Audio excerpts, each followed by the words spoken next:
Shalom, my friends, from here in Israel. It's about to be Shabbat, the Sabbath, and actually the Sabbath leads right into the day of mourning on the Jewish calendar of Tisha B'Av, the 9th day of Av. And we know that this time is a time of hardships in the world, both on a personal level. I don't know if you felt that there's been so many people going through hard things this past week leading up to Tisha B'Av, but also on a national level. We always see that this week is a week of destruction from a spiritual point of view that really manifests in a physical point of view. This week before Tisha B'Av, of course, Tisha B'Av, the 9th day of the Hebrew month of Av, that's the day that both the first and second temple were destroyed. It's not by chance that the first and second temple were destroyed on the same day. It's a day of mourning and disaster and catastrophe. World War I broke out on Tisha B'Av, the 9th day of Av. Kristallnacht, of course, that so many Jews were killed and really led way to World War II and the Holocaust, 9th of Av, that there are so many things that happened on the 9th of Av. And the 9th of the Hebrew month of Av is actually, it's on Shabbat. It's actually starting right now at sunset in Israel, and it's on Shabbat. And so when it falls out on Shabbat, we actually don't mourn on the Sabbath. We push off the day of mourning of Tisha B'Av. We push it off until Sunday so that on the Sabbath we could rejoice. And from there we learn so many lessons just of how important it is to rejoice, that when there's a day like the Sabbath to rejoice, we push off a day of mourning, even the biggest day of mourning on the Hebrew calendar, Tisha B'Av, and instead Jewish people around the world, to commemorate Tisha B'Av, we will be in the day of mourning on Saturday night and Sunday, right after Shabbat. And so we'll read from the book of Lamentations, and we're in a full 25-hour fast, no eating, no drinking for 25 hours. We don't wear leather, we don't wear jewelry. It's really a day of mourning. So, of course, we've had so many different wars in Israel during this week leading up to Tisha B'Av. And once again now, you see that the whole world, in the week leading up to Tisha B'Av, you see in Taiwan and China, you see Russia and Ukraine, you see all over the world. It's a time of tension. It's a time of tragedy. It's a time where, contrast it to the energy of Passover, of redemption, or the energy of Hanukkah, which is an energy that comes down from the spirit, from the heavens, of miracles on Hanukkah and redemption on Passover. Now, in contrast, this is a time of hardships, of disasters, of catastrophe, where we see that happening. And so in Israel, I'm not sure how much you've been following it, but around 4 days ago, Israel arrested in the West Bank the head of one of the Palestinian terror groups.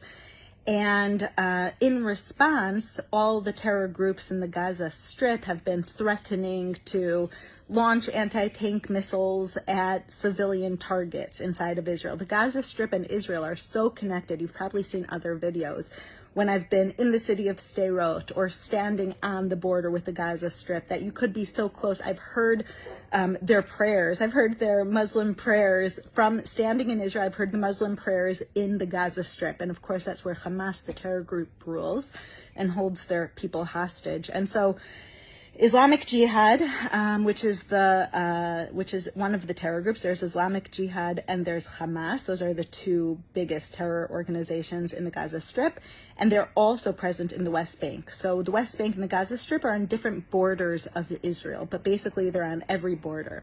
So around 4 days ago, Israel arrested the head of Islamic Jihad in the West Bank. And so the head of Islamic Jihad and Hamas in Gaza Strip have been threatening, we're going to launch anti-tank missiles, we're going to launch rockets, we're going to kill civilians. And so Israel has had basically the whole southern border closed. Millions of residents in southern Israel have had it, what normally would take 5 minutes on a certain road. They've had those roads are closed because they're exactly facing the Gaza Strip. They can't travel on them. So they've had to drive 40 minutes instead of 5 minutes to get places. Workplaces, schools, all these different places have been closed because Islamic Jihad and Hamas have been threatening to retaliate. Now, what a lot of people have been saying is Israel's closing half the country before they even launched one rocket. That gives the terror groups a big power over Israel that they shouldn't have. And so Israel really tried to negotiate with also negotiators from Egypt, trying to negotiate and say that we don't want war, but we can't let a top terrorist live on our border, and haven't reached any agreement. And so today, just around 3 hours ago, Israel launched a preemptive attack in the Gaza Strip after all the terror leaders in Gaza were just giving so many threats towards Israel, so many threats that they were going to launch rockets into Tel Aviv, into central Israel, that they were going to target civilians. Israel, instead of waiting for them to do that, Israel launched an attack and just killed the head of Islamic Jihad in the Gaza Strip.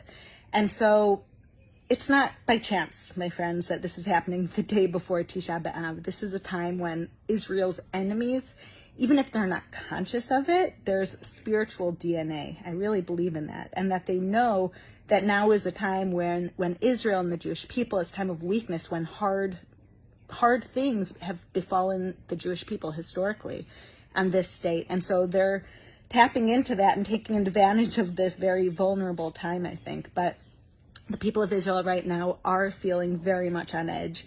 Everyone's staying close to their bomb shelters. Everyone's staying close to safe locations. People in southern Israel, I'm in touch with fellowship staff in southern Israel. Of course, the fellowship has built thousands of bomb shelters. All those are open. Emergency response centers, all of those are open. Bulletproof cars and ambulance, all of those are in use right now. And so we are just waiting to see what's going to happen and praying that we won't be at war. We are so ready for peace here in Israel. We are so ready for the day when the lion will dwell with the lamb, for the day then we'll put our sword into the ground and there won't be any more war. So we're praying that the terrorists will be able to be eliminated and arrested and done with without feeling any retaliation, because when we arrest the head of a terror group, it's not the same as launching rockets on innocent people in Israel. So we are cautiously praying for peace, cautiously starting Shabbat in around 45 minutes. And everyone in the entire country is staying close to bomb shelters, staying close to their loved ones, listening for any updated regulations from the government of where they say we should go or what we need to do. But I'm thankful that the head of the Islamic Jihad in the terror organization, both in the West Bank and in the Gaza Strip, that they can't plan any more terror attacks now, that they can't spend their lives working on how to destroy Israel and kill innocent civilians. And I just pray that there won't be war. I pray that there will be peace in Israel and around the world. Of course, in America, in Canada, in all over the world. There should just be a miraculous love of God and feeling of peace that will come over everyone, everywhere, that we won't know any more war, won't know any more killing, won't know any more terror, and just that the light should overcome the darkness, that the good should overcome evil. And join me in prayers. So Shabbat Shalom, blessing us all with a peaceful Sabbath, and keep Israel and Jerusalem in your prayers. Shalom, my friends, from here in the Holy Land.